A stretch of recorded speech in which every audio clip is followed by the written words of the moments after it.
Ang face-to-face harapan ay pambansang dulugan ng mga may alitan. Hangad namin na bigyang solusyon ang mga di pagkakaunawaan para sa mas mapayapang komunidad.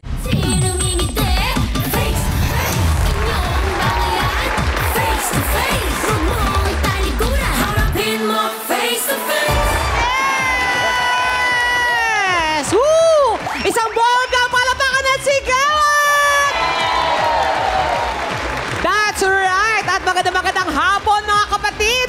Welcome sa talakserye ng totoong buhay! Ako po si Donita Nos, ang raketera niyong taga-Buyo. At i-welcome lang muna natin ang ating guest host mula sa Santiago Clan sa Showbiz. Ako dating member ng hashtag Royal Santiago!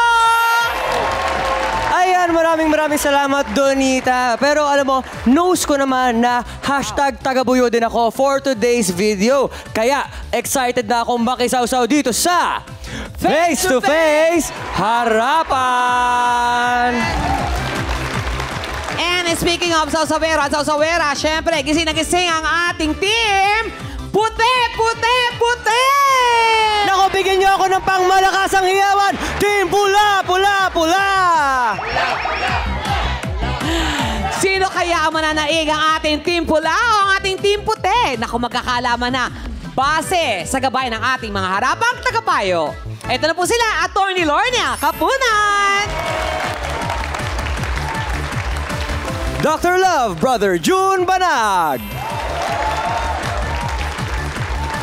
And Dr. Camille Garcia!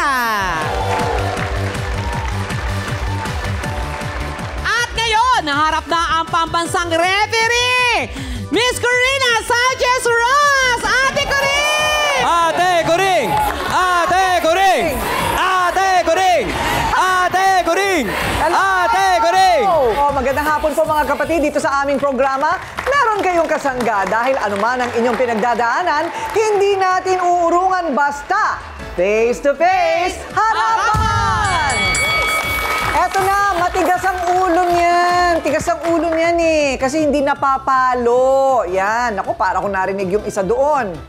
Hindi yan marunong sumunod kasi kulang sa disiplina. Yon. Sounds familiar ba ang mga linyahan? Pero teka, paano kung nasosobrahan na ang disiplina o hampas ng kamay na bakal ng isang ina sa kanyang anak?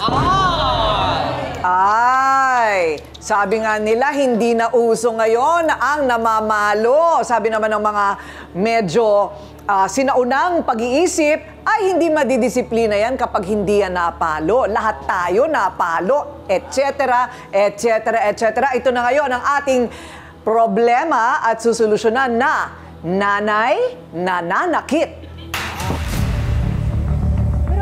Ito ang munting tahanan ng pamilya ni Janet. Isang inang gusto lang daw disiplinahin ang mga anak. Pero bakit nauwi sa pananakit at pananapak? Pag mainit yung ulo niya, nasasaktan niya minsan yung mga anak niya.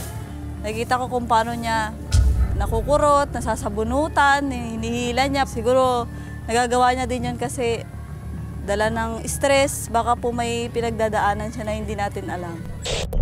Si Janet po ay walang kwentang ina. Simula pinanganak yung mga bata, hindi napakain ng maayos, hindi napapaaral. Sobra po siya manakit na parang hindi siya tunay na ina. Inay, ikaw ang kanilang ilaw at sandalan. Pero bakit ngayon, mga anak mo ang sinasaktan? Oh, ano ba yon? Parang pagbata na ang pinag-uusapan, ano? Yung mga bata na halos walang boses at walang kakayanan na lumaban o magdahilan, lalo na sa magulang. O kilalanin natin ang galit sa mapanakit na nanay. Siya yung nagrereklamo, ha? Si Nanay Marilyn, humarap ka na!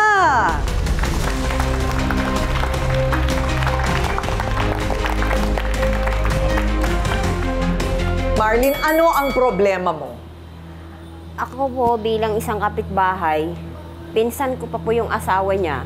Lagi niya pong sinasaktan yung anak niya. Araw-araw, lalo na po yung 14 years old niyang anak na si John Mark. Lagi niya pong pinapalo kung ano pong mahawakan niya. patpat man po yan, o kaya walis ting-ting, pinapalo niya po yan. Bilang pamangkin po niya, nasasaktan po ako kasi ako, may 5 po kong anak, hindi ko po sila pinapalo eh. So yung pagpalo, may kasama pa sigurong paninigaw, pagmumura. Siyempre po, simula po sa kalsada, lagi niya po sisigawan, papauwiin. O, nakikita mo talaga o naririnig mo lang? Hindi, nakikita ko kasi magkatabing bahay lang po kami. Araw-araw po ako nasa bahay So po. ang nakita mo na, Oo. yung pinapalo ng patpat, Opo. tagwalis ting-ting, sandok. Gumamit na ba ng sandok? Hindi po, Hindi pa tabo. naman. Tabo? Opo. Ano ang tinatamaang bahagi ng katawan? Yan siya sa kamay, sa paa, sa puwet. Kung saan sa po pag tumama po yun. O hindi pa sa katawan. naman inuumpog ang ulo sa pader? Wala pa Hindi naman po. ganyan? Hindi naman po niya ginagawa yun. Anong naririnig mo sinasabi ng mga anak? Sa'yo daw nagsusumbong ang mga Opo, anak. opo. Pinapalo daw sila ng nanay nila at saka kinukurot po. Kasi nakita ko, bakit may kurot ka kako sa pisngi? Sabi ko. So may mga marka? Opo. Oo. Sabi niya, kinurot po ako ni mama. Sabi ng ganun. Pero yung ganyang edad, di ba, Ryle? Yung mga 12, 13, 14, parang, di ba, dyan nabubuo yung pag-iisip mo eh, no? Pumapasok sa isip ng bata kapag sila'y pinapalo at hindi nila maintindihan bakit kailangan silang saktan. Anong tingin mo, Donita, di ba? Meron talaga ganon, Ate Corino, kasi naranasan ko rin yan na masaktan noon ng bata. Actually, hindi na ako high school na ako, pero nasasaktan pa ako, sampal, lahat, Oo. palo. Yes. Yun yung feeling ko na may mga magulang na meron silang sama ng loob, kinikimkim, na ilalabas sa anak. Oo, parang gano'n, Ganon, ano? ganon po. Sa'yo palang nagsusumbong yung mga bata, hindi pa kayo nagbabarangay? Hindi po, kasi naawa rin po ako sa, sa nanay niya eh. Tsaka pamangkin ko po yung mga bata, tsaka pinsan ko yung tatay. Ano naman ang ginagawa ng asawa? Pinagsasabihan. Pag nauwi, nagsasabihan siya. So hindi naman nakikisaw-saw yung tatay sa pananakit? Hindi po. Ayun. Pinagsasabihan lang niya yung asawa niya. Huwag ganun eh. O eto naman, ang inirereklamo. Janet, humarap ka na. Di totoo yan! Makalambera ka! Okay, inamin ko! Inamin ko, nananakit ako! Ano ang sinasabi mo? Ano ang problema mo, Janet? Opo! Inamin ko! Nananakit ako! Bakit nakikita mo wala kang pakialam? Anak ko yun eh! O bakit? Bakit mo ginagawa? Kasi po kumukuha po kasi po ng pera po sa wallet ko po, 100 na lang po yung pambili po ng pagkain. Kaya ka po, pinalo po yung anak ko. Bawal nga naman din talaga ang pagnanakaw, ano? Masama din naman din talaga yon. Para sa pagkain na lang. Pero ano ba ang style mo ng pananakit o pagdidisiplina? Anong style mo? Anong ginagamit mo? Kamay mo lang? Kahoy po. Kahoy. Anong klaseng kahoy naman yung napupulot mo? Oh. Bakit ka naiiyak? Naaawa ka rin siguro sa anak mo, no? Inamin ko po. Ha? Saan mo naman nakukuha yung armas mo? Ayoko po kasi maralas po sa akin po ng anak ko po. Araw-araw ba nangyayari yan sa bahay nyo? Hindi naman po yung araw-araw po yun eh. Pagka nagtatrabaho po ako, umuwi po ko, ng tanghali, tinatanong ko po sa anak, kumain ka na, sasabihin na po ng anak ko, hindi pa daw. Nagsusumbong po kasi yung babae ko po na babae po. Sabi niya po daw, wag daw siya magsusumbong na po sa akin kasi napapaluin daw niya yung kapatid niya. Oo. So, nag-aaway din sila? Nag-aaway po sila po. Sabihin na natin, nahihirapan ka ring disiplinahin. Nahihirapan na po ako sa buhay ko po. Well, mahirap talaga ang buhay, Nay. Yung asawa mo, anong ginagawa? Ano po, nag-construction po. Di po Construction. nawawalan po. Ako po, nagtatrabaho po, nagpaalam po lang ako sa amo ko po. Sabi niya, pumasok. Sige. Ay ko, ma'am, salamat po sa niyo po, pinayagan niyo po ako. Ano lang naman po ako, saglit lang naman po ako, hindi po ako magtatago. So namamasukan ka? Opo, Namamasukan ka, ikaw ang labandera nila? Opo. Ayun. Nag-aalaga po ng bata po, 2 taon, tsaka 2 high school po. O mabutit hindi mo pinapalo yung alaga ng amo mo? Ha? Hindi ko po yung gagawin po sa ilang tao po, pero sa namin ko namamalo po ako. Ay, ganun. So, para sa'yo naman, sa palagay mo, tama yung kanyang pagdadahilan? Hindi po. Bakit? Kasi ako, marami rin po akong mga anak na kukulit din po. Bago po ako mamamalo, tinatanong ko muna kung ano ang dahilan nyo, kung bakit kayo nagpapasaway. Nilisiplina ko po sila ng mabuti kasi ayaw ko magkaroon sila ng sakit sa kalooban at saka sa mental health ba. Yun po ang Kasi nasa kapag isip bata ko. nga naman, Opo. hindi pa nila maintindihan bakit sila nakakatanggap ng ganong klaseng sakit sa katawan. Nay, Opo. di pa nila maintindihan. Ako yung malilit pa na po yung mga anak ko po. Lumayo na po yung mga anak ko po sa akin. Kinuha po ng mama ko po. Mula po pangalay hanggang pangalawang hanggang papakap. Baka lang kasi hindi naiintindihan ng mga nakikinig, Kasi tuloy-tuloy ang kwento ni nanay. Si nanay, 40 years old pa lang si nanay, 40 years old pa lang siya. Siyam ang anak niya. Siyam.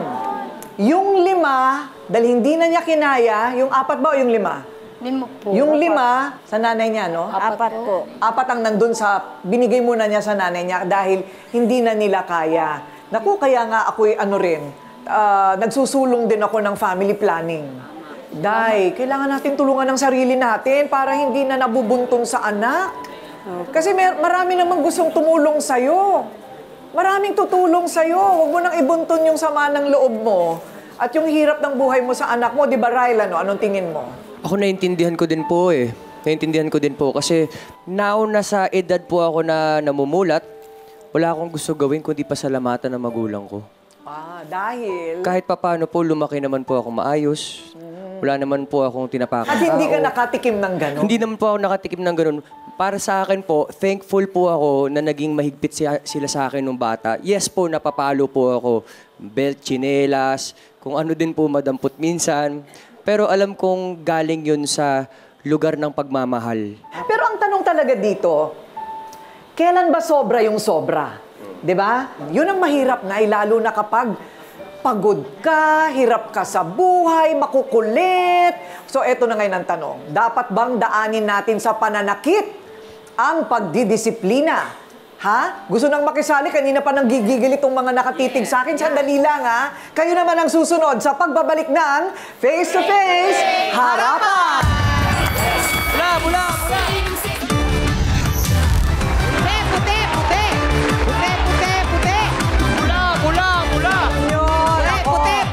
Mahirap itong mahirap itong pinag-uusapan natin ngayon. Alam niyo kung bakit? Parang pinagbawalan mo na rin mag-videoke ang Pilipino. Yung pamamalo ng bata, kung minsan pananakit ng medyo sumosobra na, parang mula pa sa mga ninuno natin, lola, hanggang nanay natin, hanggang sa atin, at hanggang sa ngayon, dinidepensahan pa yan kahit ng mga makabagong tao, na, ako rin naman, pinalo din naman ako, okay naman ako, Kala mo lang, okay ka, di ba? Okay naman ako, dapat makatikim din yung anak ko, yan. Kultural na sa atin. Gaano ba kabigat yung kamay mo at naghumihiyaw daw yung mga anak mo sa sakit? Ano po, yung sa sobrang niya po na po ng galit po, pinalop ko po yung kamay po na ng kahoy po. Okay, parang kung kamay lang naman ang pinalo mo, bakit gano'n? Anong masabi mo, Marlene? Kasi siyempre kahoy po yun, masakit talaga po yun. Kahoy. Opo. Opo, ma'am. Namin ko po, kahoy po yung ma'am. Kahoy, Hindi okay. ko po, ma'am, sila sadya po kasi po, albay, makulit po kasi, mami. Okay. Siguro Hindi dapat... ko po pamilila siya po, ma'am. Hindi ko po, ilabi ko po, nilalang na po. So, kumbaga, ayaw mo naman sanang saktan ng anak mo. Ayaw ko po ba? Ayaw ko pa malakan kasi may bumabuno po sa tego ko, paluin po.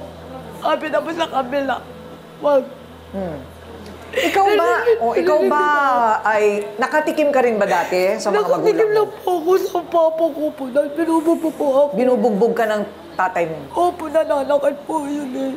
Anong klaseng bugbog ang ginagawa sa'yo ng papa mo? Yung ano po, yung batuta po, pinapalo po sa likod ko. Batuta? Tapos sinuusog po yung ulo ko sa pader. Tapos malo na yung utak ko po, mami. Ganon ba? Bakit mainitin din yung ulo ng... Mainitin po, bisan maya-maya konti, parang may sumisigaw ako, sigaw. Nagalit po. Alam po ni Ate Marila sigaw na kahit wala akong kaaway, kahit hindi ko sigaw na sigaw ako. Wala, ano ba si Janet, sigaw na sigaw.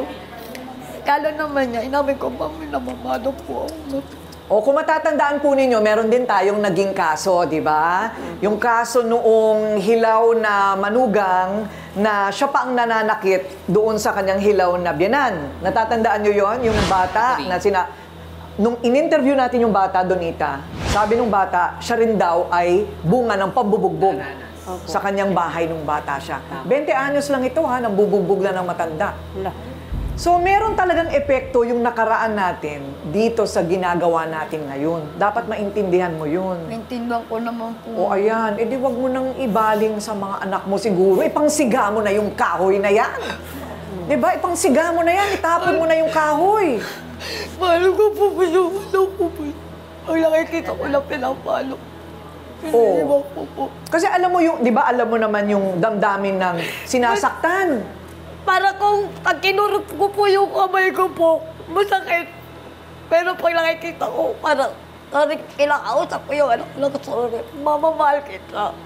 Sabi sa akin ng mga anak, mahal kita. Sabi sa'yo, mahal kita. Sabi ng mga anak mo, kahit binubugbog mo na. Sabi mga, kahit binubugbog mo ko, mahal ko pa rin ko kayo. O biro mo yun? Sabi ko na, sorry na ginagawa ko sa inyo. Kasi ayoko na maranasan ko yung buhay ko sa iyo. Ayoko ibigay sa inyo. Huwag kayo maranasan ang buhay ko sa akin. Masakit na. At iniwanan ako ng mama, ng lola mo. Tanggap ko. Ayoko Kung pwede lang natin dalhin dito yung mga anak mo, no? Hindi lang pwede kasi mga minor de edad pa sila. Pero kita mo yun, ano? Nakita mo na yun na sinasabihan ka pa pala ng mga anak mo na, Mama, mahal pa rin kita kahit na sinasaktan mo ako. Biro mo yun? Alam po na po ni Ate Marlene na...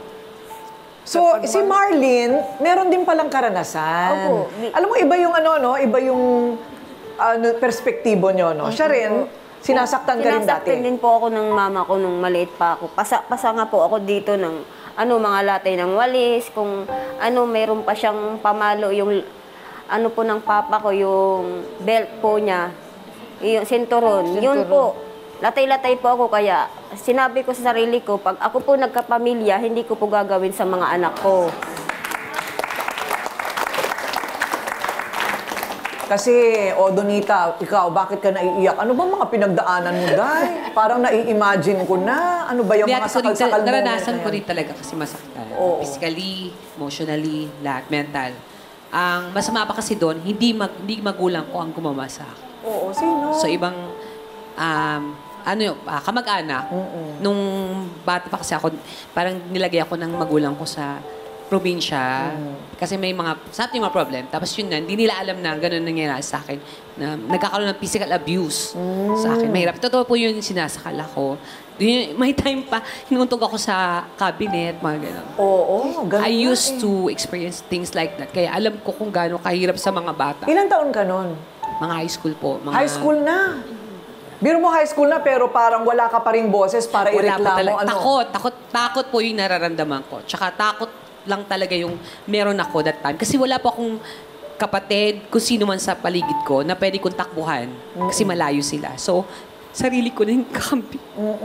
Ikaw lang yung kakampi mo, no? Kaya paano mo na-resolve sa sarili mo yon habang nagkakamalay tao ka na? Tuwing gabi umiyak po ako at nagdadasal talaga ako. Alam ko naman na hindi ako papabayaan ng Diyos. Siguro, doon ako naging matatag eh. Kaya lahat ng trabaho sa mundo, kaya ko. Naging janitor ako, kung anong pinasok mga trabaho. So, kinaya ng buhay ko. Ibig sabihin, ito pala yung mga nagpatatag sa akin. Kaya, siguro andito ko ngayon. Ganun po. Nako, maraming salamat naman. Nagkwentong buhay pa ngayon si Donita. So, Doktora Camille, ano sa palagay mo? Ano ba talaga? May cycle, no? Pagka nangyari sa'yo, malamang sa hindi, gagawin mo rin sa susunod.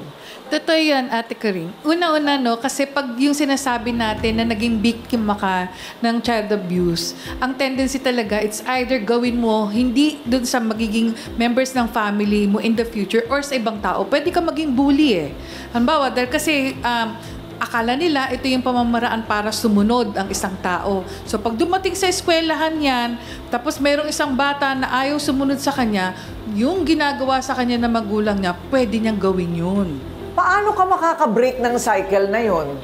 Buti na lang si Donita, natutong kumanta, dinadaan na lang niya sa birit. Hindi ba? Naging productive ang buhay. Nay, alam mo, kung nandito yung mga bata, sabi nga ni Ate Coring, or kung madadala niyo yung mga bata sa amin, i-debrief namin yan. Ang daming pwede namin matulungan na yung tinatawag na debriefing. Ano yun? Ito yung proseso wherein yung mga bata magkakaroon ng tinatawag na magiging matatag o resilient.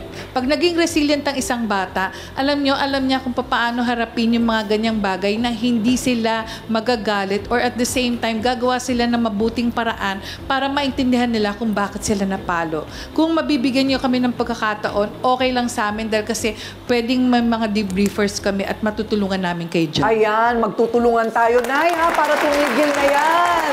Ang dami nating natututunan, ano? Malalim ang pinag-uusapan, pero lahat tayo dito, nako, alam natin ang ganitong sitwasyon. So, may kakampi pa ang nagrereklamo at inirereklamo. Papakinggan natin sila sa pagbabalik ng Face to Face, Harapan!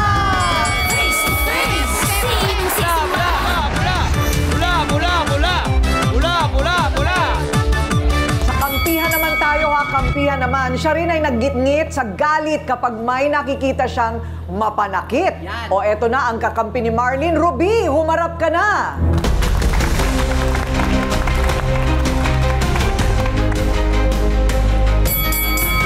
Okay, Ruby, ano ba ang problema? Nananakit po yan ng anak niya eh. Pati po sa gitna ng kalsada. Tatawagin lang niya po yung bata, tapos lagi po siyang may dalang mga kahoy. Kaya minsan po chinelas niya, tatanggalin niya. Tapos nahilahin po yung damit ng bata para lang po makauwi. Ay. Kumari naman kita eh. Kaya ngayon nga eh. Ano masama? Kumari mo ako. Wala kang pakialam. Kumari mo ako. Anak mo nga yun. O buhay mo, anak mo. Dapat hindi mo ginagano sa gitna ng kalsada. Sa gitna ng kalsada. Bakit ikaw ba nagpapakain? Ikaw ba nagpapakain?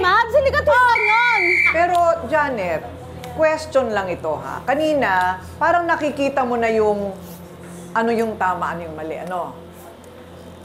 Tingin ko, naiinis ka lang kasi nangingialam sila. Opo. Pero may natututunan ka naman dito sa pinag-uusapan natin, ano? Opo. Oo. Ang sinasabi ni Ruby, concerned lang sila talaga sa mga anak mo. Palagay ko, kaya sila nangingialam. Tama ba, Marlene? Opo. Kasi bakit mo naman kailangan ng sakit ng ulo na lalabas ka pa dito sa TV para magsumbong lang? Opo. Palagay ko, tingin ko lang kung tama ha, kung maadre mo siya, ito naman, pinsan. Pinsan ko yung asawa. Syempre, parang pamangkin na rin yung anak mo. Concerned lang sila kasi. Opo. Hindi nga tama yun. Yung ang mga bata nasasaktan. O sabi daw sa batas, pwede ang citizen's arrest dito sa Pilipinas? Pwede ba daw yon? Pwede ba yon, Attorney Lorna? Citizen's arrest, pag nakita mo yung bata na sinasaktan sa kalye. Pwede yan. Especially under 7610, yung Special Protection of Children. Pwede yung citizen's arrest. If you see somebody committing the crime or about to commit the crime, pwede. O, so ito'y batas, Nay. Pwede kang makulong. Pwede kang makulong. Pwedeng mawala, kunin ang mga anak mo sa'yo. Parang hindi mo naman siguro gusto yun, ano? Na mawala ang mga anak mo sa'yo. Sabi ng mga anak mo sa'yo, Mama, mahal pa rin kita. Kahit na sinasaktan mo ako, biro mo yun. Pero hindi natatapos sa pag-amin yan. Di ba umaamin ka naman eh? Di ba, no? Ryle? Umaamin naman siya eh. Pero hindi doon natatapos yun. Kailangan, syempre, may pagbabago. Tama. Yes. Di ba? Yes, of course. Tama. Di ba? O, so, ano naman ang masasabi ninyo dito sa usapan natin? Ay, ito daw. Gusto pa kanina pa magsalita, Ate Coring. Ano masabi mo? Sa pagdidisiplina naman po kasi ng mga bata, hindi natin laging gumagamit tayo ng kamay na bakal. Siyempre, unawain din natin yung sitwasyon ng bata. Siyempre, verbal lang, pwede nating pagsabihin yung mga anak natin na mali yung ginagawa natin. Hindi natin dapat dinadal sa mga pisikalan ng ganun. Oh. Pero teka, meron din naman gusto dumipensa kay Nanay Janet, Mami. Siguro naman nagagawa ni ate yon dahil sa na-stress siya, hirap sa buhay. Kaya ginagawa niya yun. Pero masakit sa loob niya yung ginagawa niya. Kaso nandyan na, pero binabawi niya po. Alam mo, hindi lang kasi sa pananakit itong usapang ito, ha? Meron pang mga akusasyon na hindi tama ang pagpapakain sa mga bata, hindi sapat, at saka hindi napapaaral. Opo. Hindi kulang. Kumbaga kulang talaga lahat ng probisyon ni nanay sa kanyang mga anak. So, tingnan natin. May kakampi din naman kasi si nanay, ha? Ang kanyang kakampi ay yung sariling ama ng mga bata. Ang ama ng 9 na anak. Eto, tawagin na natin. Jerry, humarap ka na!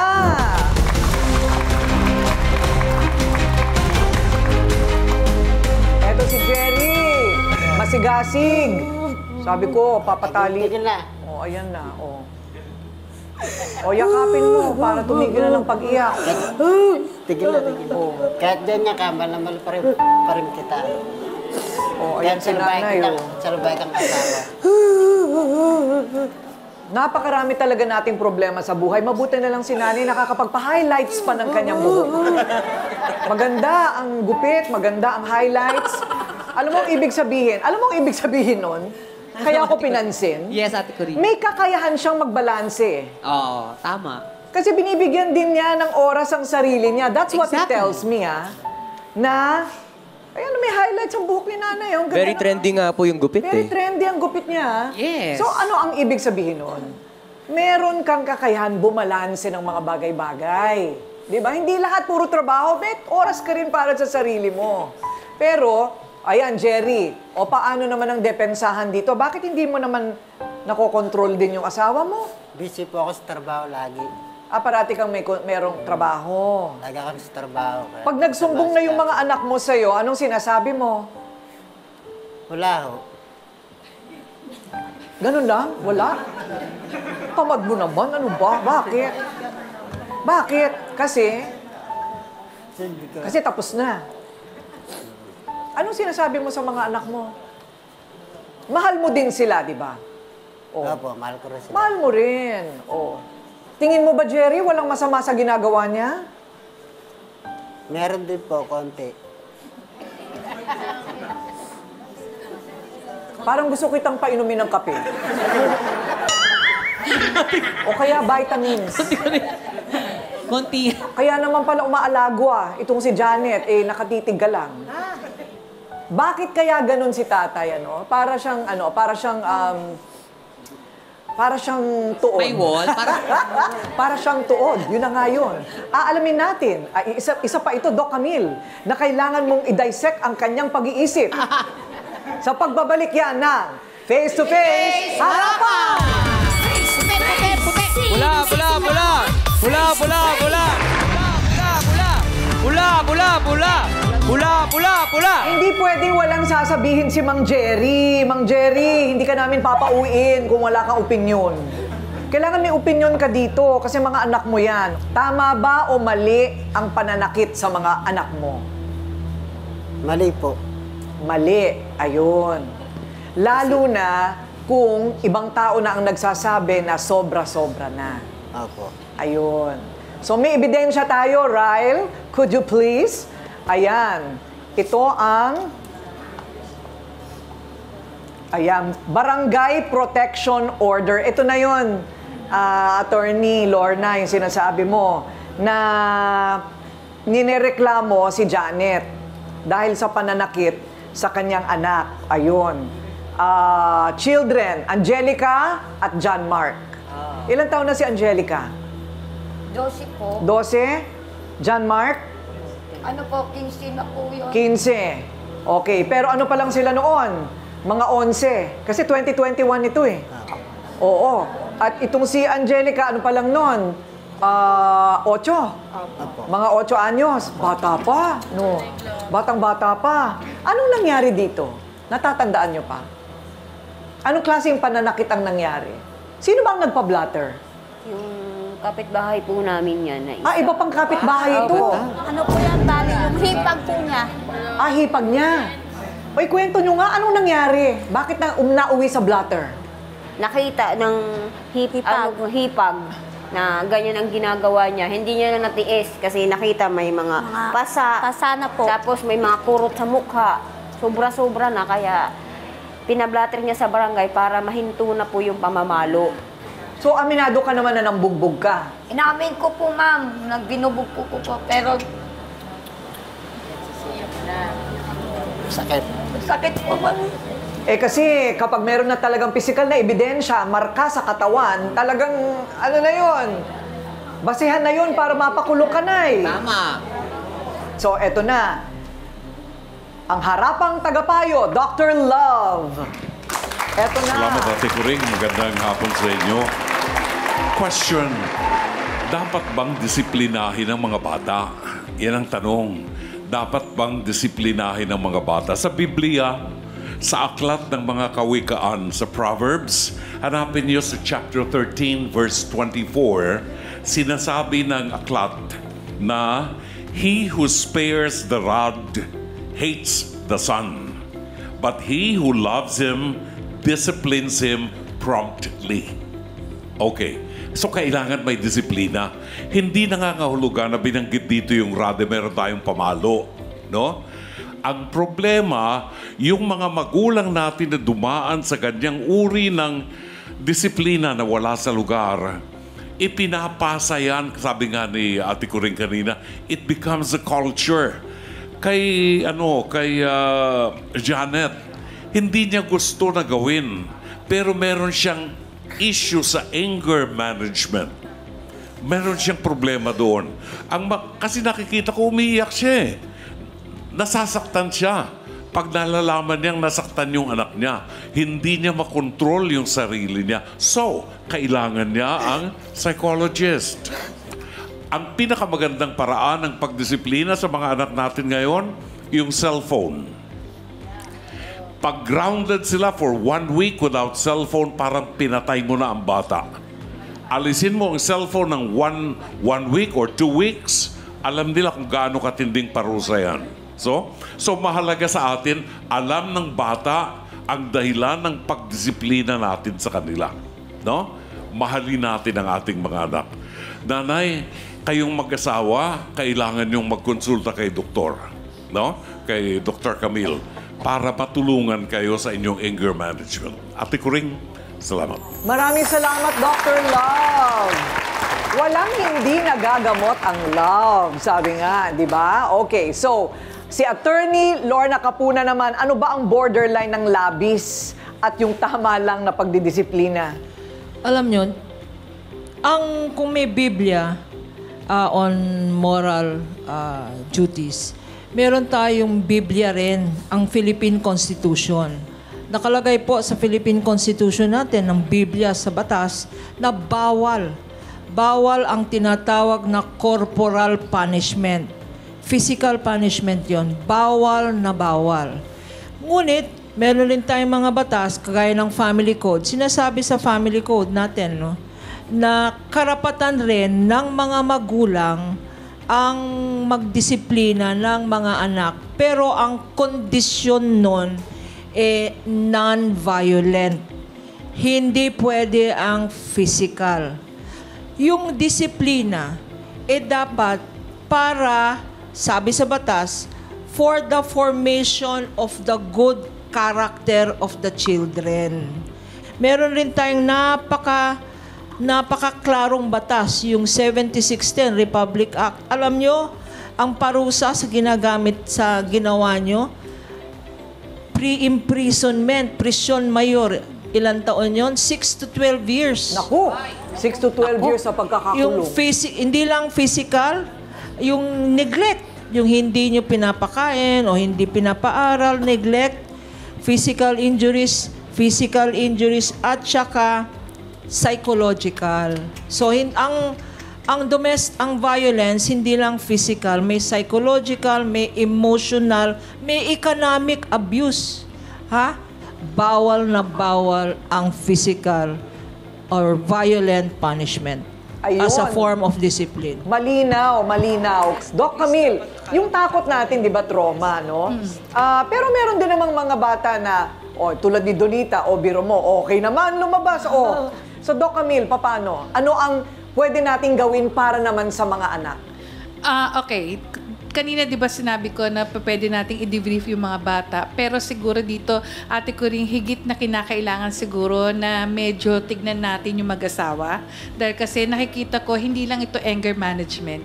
Kung napapansin nyo, yung shifting ng moods, maaring talagang meron, sa sobrang maraming problemang naranasan ni Janet dito, pwedeng hindi lang siya ito anger management, pero merong depressive episodes, kaya nagiging ganito siya. So, nagiging displaced yung anger na pinapakita. Kaya, kuminsan, kahit na napakaliit na pagkakamali ng isang anak, sobra na siyang nagagalit at namamalo. So sana, Janet, pagtuunan natin ng pansin na, alam mo, importante ang pagiging nanay at tatay. Pero, paano kayo magiging nanay at tatay kung kayo naman ay gumagawa ng mali?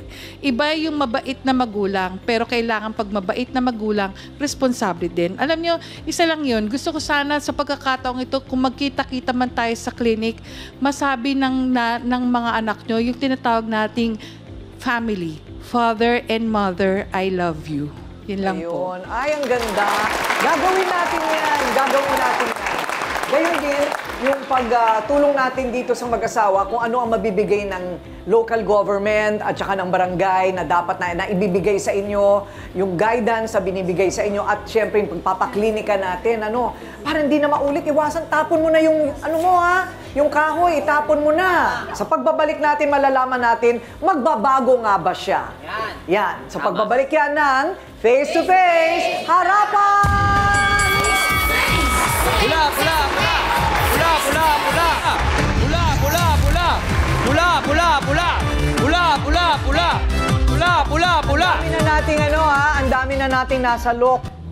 Puno na yung batya sa luha ni Janet, no? So, pumangalawa yung sayo. Yung sayo tabo lang. Yung kay Janet, batya ng luha. Pero sapat na ba ang mga luhang ito para mapatunayan sa ating lahat na handa na siyang magbago? Nakasalalay dito, Nay, ang kinabukasan ng mga anak mo. Kung ano ang mangyayari sa kanila sa mga darating na panahon, na hindi sila magkaroon ng peklat sa kanilang mga puso at isipan dahil sa kanilang dinadanas ngayon. Handa ka na bang magbago? Handa na po ako, ma'am. Magbago. Ayoko po mawala po yung mga anak ko sa akin. Ayaw rin nating lalaki silang may galit sa'yo, di ba? Ayoko po lumaki po sa akin.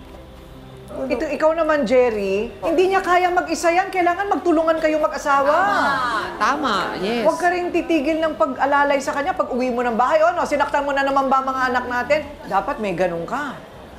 Gusto ko po kasi pag uwi ko po ng bahay, gusto ko po may pagkain po sila. Kasi ayoko lang po yung walang-wala kami. Marami namang gustong tutulong sa inyo, Janet. Basta ang usapan, walang sakitan ng anak. Hindi ba? Kasama ka, Jerry, Magpipirmahan tayo mamaya, Tutulong ka, ha? Apo, tutulong po ako. Okay. So, Marlene at Ruby, ano naman ang mensahe mo ninyo sa kanila? Sana simula ngayon, ayaw namin makita yung ginagawa mo sa mga anak mo, mangako ka na hindi mo na ulitin. Para naman sana naman, balik na rin sa'yo yung apat. Kaya siguro na, ng mama mo yung anak mo dahil ganyan nangyari. Okay lang. Yun lang po. Ang maano ko naman sa'yo, Janet, sana mapag-aralin mo na uli yung mga anak mo kasi naawa talaga ako. Lalaki sila, hindi sila marunong sumulat man lang kahit pangalan. Tsaka wag mo na silang papaluin kasi nakikita ko nasasaktan din ako Kaya kahit pagod ka, tiisin mo na lang. Siyempre mga bata, ayan Yung mga anak, paubayan natin maging mga bata at paaralin. Tutulungan ka namin sa birth certificate, okay? Salamat po. Tutulungan ka namin sa birth certificate. Malay mo. Tsaka sa local government, baka makatulong pa sa mas permanenteng trabaho, Jerry? Opo. Ayun, yun na tayo. So, magyakapan na kayo, magpapamilya kayong lahat. Lahat kayo magpapamilya. Wala nang sakitan, alak-alak. Oy, Jerry, magdahan-dahan ka ng Kuya, yakap. nandito ka. Doon ka, ha? Jerry? Kuya Jerry, nakasyam ka na. Parang gusto mo pa na... Magpapami. Oo nga. Sila lang ang magkakamag... Oh! Hey! Ayun. Well, Cherry, siyam na yan, ha? Oh. Tama na po, awat na. Okay na po. Ngayon po na ako rin po isang magulang, medyo nahuli pero nakahabol din. Nakikita ko po sa sarili kong mga mata ang kahalagahan ng pagiging ehemplo sa mga bata. Kahit gusto ko na magwala, hindi pwede. Hindi pwede magpakita ng hindi tama. Gayon din yung pagtimpla ng lahat ng lalabas sa aking bibig. Kailangan tinitimpla, nagtitimpi. At kung paano sila tuturuan araw-araw ng leksyon. Walang walang katapusan. Hanggang tumanda siguro. Ako po rin mismo ay may mga karanasan sa aking kabataan na kung hindi ka malakas ay baka hindi mo rin malalagpasan. Pero nilagpasan ko rin po lahat yon. Dahil ipinag-aralan kong mabuti, nag-usap kami ng aking mga magulang. So, sa mga magulang po talaga, nakasalalay kung ano ang mas malamang na kalalabasan ng anak. Dalangin po natin kasabay ng tulong sa pamilyang ito na hindi pa huli ang lahat at may panahon pa sa pagbabago. Ayan, meron pa naman, sigurado yon. Ako po ang inyong talaga bang pambansang referee, Ate Kuring, nagsasabing may cake ang harapin ng mga issue dahil walang hindi nadadaan sa pag-uusap, basta dapat may mukha kang ihaharap dito sa Face to Face Harapan! Oh, wag ka naman anak. Kawawa naman ang mga anak mo. Face to Face! Face to Face! Face to face, harapan tayo. Face to face, problema'y solusyonan. Tayo na ating pag-usapan. Face to face, tama ng okraya. Sagutin, tama o mali. Galit, bati. Letrang B! Bakit nauwi sa sakitan ang isang bingo session ng mga magkakapitbahay? Nagtataya talaga tayo niyan. Malaman natin Oo, dito. talaga. Paano kayo, huwag kayong napipiko? Ay, pag-iyan, magkakasya sila sa panalo. Wala ka naman doon, nakita mo ba? Teka muna. Anong nangyari? Anong problema mo? Kasi po, jackpot na ako noon nung nag-away sila. Ay, nako!